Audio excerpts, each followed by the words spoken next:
con un anuncio de reforma, el anuncio ante la prensa de Estados Unidos del presidente Felipe Calderón sobre una nueva reforma a Pemex sorprendió a legisladores y a funcionarios. El senador del PAN y secretario de la Comisión de Energía, Rubén Camarillo, reconoció que el anuncio del mandatario los tomó por sorpresa, dando en diálogos con el secretario de Energía y con el director de la paraestatal. No se tenía contemplada ninguna iniciativa nueva en la materia.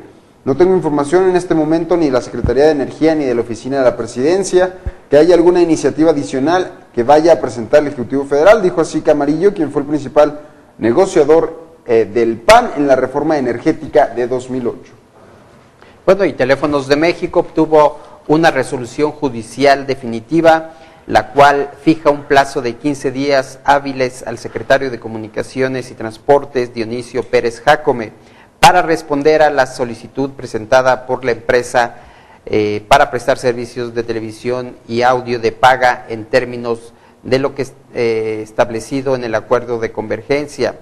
La empresa envió un comunicado a la Bolsa Mexicana de Valores en el que informó que el Poder Judicial Federal le otorgó el amparo y la protección de la Justicia Federal para que el titular de la SCT resuelva conforme a derecho la petición de Telmex. Como consecuencia de esto, el secretario de Comunicaciones y Transportes deberá resolver lo conducente dentro de un plazo perentorio, indicó el comunicado de Teléfonos de México. Y una alerta: 4 de 10 niños transan a su papá. 3 de cada 5 niños consideran que el dinero no da la felicidad y que este hace a la persona presumida y egoísta. Sin embargo, 40% de los infantes de 7 a 12 años reconoce que les gusta y por lo mismo recurren al chantaje emocional, al berrinche o al intercambio para obtener lo que quieren de sus papás. El reciente informe de Equidea, la niñez mexicana frente a las preocupaciones adultas, inteligencia, economía, ecología y globalización, señala que los menores de 12 años carecen de un concepto claro del dinero, pero en la práctica obtienen cosas a cambio de quehaceres domésticos que antes eran obligaciones naturales de los niños. José Antonio Turueño Senosiain, uno de los autores de este reporte, señaló que los niños de clase media a altas de zonas urbanas aprenden a transar al papá mediante conductas que parecen ingenuas, tales como endulzar el oído, dar besos, abrazos o prometer que van a tener mejores calificaciones a cambio de un juguete o un objeto que les interese. Bueno, y en información de carácter internacional, al menos 10 personas murieron este miércoles a consecuencia de un terremoto de magnitud 5.1 que afectó a la localidad de Lorca, allá en Murcia, en el sureste de España, según un nuevo balance anunciado por el gobierno español. Confirmados 10 fallecidos como consecuencia del terremoto de Lorca, indicó el Ejecutivo en un mensaje de Twitter.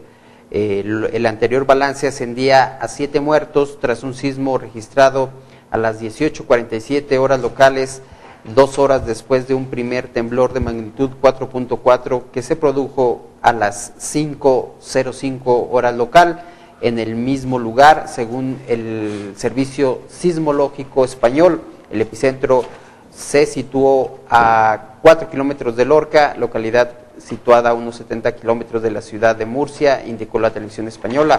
Unas 10,000 personas han sido desalojadas, según la delegación del gobierno citada por la televisión pública, que añadió que varias carreteras aledañas y el tren entre Murcia y Lorca se han cortado y que los teléfonos se han colapsado. Bueno, y en Washington reviven los demócratas la DREAM Act. Un grupo de 33 senadores volvieron a presentar la DREAM Act, reforma migratoria parcial que abriría la vía a la legalización de jóvenes indocumentados y que fracasó en esa misma Cámara Legislativa en diciembre pasado. No deberíamos castigar a jóvenes por las decisiones de sus padres. Los estudiantes que se verían beneficiados por el DREAM Act no tomaron la decisión de entrar en este país sin documentos, lo aseguró así el senador Robert Menéndez, uno de los firmantes. El proyecto prevé que para pedir la regularización el joven debe mostrar que llegó a Estados Unidos con menos de 15 años, como mínimo 5 años antes de su solicitud, demostrar buenos antecedentes sociales, haberse graduado de secundaria y completar 2 años de servicio o educación militar. Bueno, y una nueva huelga general contra la austeridad impulsada por el gobierno, paralizó ayer las actividades en Grecia, incluyendo los servicios administrativos, escuelas, el transporte público, el ferroviario, el marítimo y el aéreo. Este último reportó al menos 100 vuelos cancelados nacionales e internacionales. En Atenas, unas 20,000 personas salieron a las calles para expresar su malestar por la política de ahorro, lo que derivó en choques contra la policía cerca del Parlamento, luego de que algunos manifestantes lanzaron piedras contra los oficiales que respondieron con gases lacrimógenos. Tras la trifulca fueron detenidas 24 personas y según el servicio de ambulancias, 12 manifestantes y 2 policías resultaron heridos. Y en Fukushima detectan un nuevo vertido al mar que es altamente radioactivo. La eléctrica TEPCO, operadora de la maltrecha planta nuclear de Fukushima Daiichi, detectó ayer un vertido al mar de agua altamente radioactiva y logró detenerlo horas más tarde. En el agua marina cerca de la central se detectó una concentración de cesio 32,000 veces por encima de la permitida y una de cesio 22,000 veces superior al límite legal.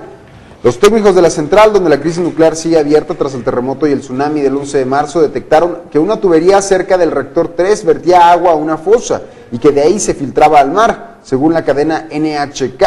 En la fosa, el nivel de cesio 134 en el agua estaba 620,000 veces por encima del nivel permitido y el de cesio 430,000 veces. Se cree que la fuga puede proceder de zonas anegadas del edificio de turbinas del reactor 3, donde los niveles de agua han bajado desde el martes pasado. Bueno, y de esta forma llegamos al final de nuestra emisión, primera edición de Ciudad 2.0. No sin antes decirle nada más un dato que se nos pasaba, que el día de ayer se encontraron 8 cuerpos más en las fosas clandestinas para sumar un total de 196 aquí en Durango, en 5 fosas clandestinas. Bueno, nos despedimos, agradecemos el favor de su atención, también agradecemos que nos haya acompañado el día de hoy y que disfrute los juegos de fútbol, no se los pierda, 7 y 9 de la noche. Y que, pues, desgraciadamente tenemos que hacer esta recomendación, ándese con cuidado, no se detenga en retenes que no se parezcan oficiales, por ahí se han reportado también un par de retenes falsos en las carreteras a Canatlán y por ahí había otro que se me pasa. Bueno, en cualquier carretera trate de no pararse, no detenerse o simple y llanamente no transitar las carreteras de noche porque pues está un poco peligrosa la situación en estos momentos. Cuide a sus niños, cuide a sus hijos también, que no anden muy tarde en la calle manejando o de parranda con los amigos, porque si es peligroso ya no se sabe, entonces pues hay que cuidarnos nosotros mismos, ¿no? Que tengan un buen día dentro de lo que se pueda. Hay que disfrutar el fútbol, como quiera todavía tenemos el fútbol para entretenernos. Lo esperamos en la tarde con la segunda edición de Ciudad 2.0 con Daniel Hernández. Agradecemos también a nuestros compañeros que hacen posible esta emisión. Víctor Silva en los controles, Luis Herrera en las cámaras y Daniel Hernández con la información. Que tenga un buen día.